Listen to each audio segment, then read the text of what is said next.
우리 경제 위험 요인 가운데 하나가 돈을 벌어서 빚도 갚지 못하는 이른바 부실 기업 문제죠. 한국은행도 오늘 이 문제를 지적했는데요.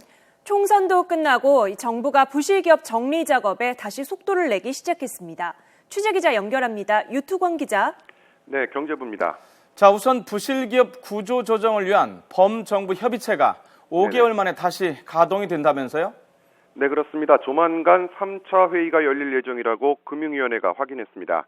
기업 구조조정을 위한 범정부 협의체는 임종용 금융위원장이 주재하고 기획재정부와 산업통상자원부 차관급이 참여하는 정부 차원의 컨트롤타워입니다.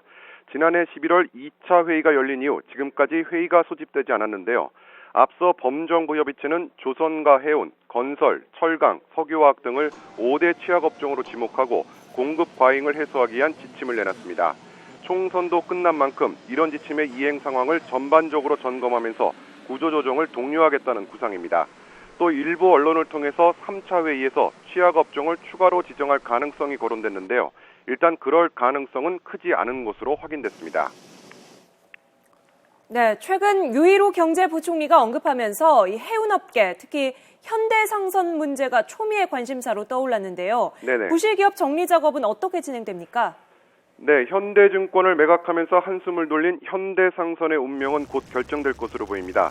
외국 선주와의 협상 결과에 따라서 법정 관리냐, 자율적인 재기냐가 결정이 되고 한진해운의 경영 정상화 작업도 큰 영향을 받게 될 전망입니다.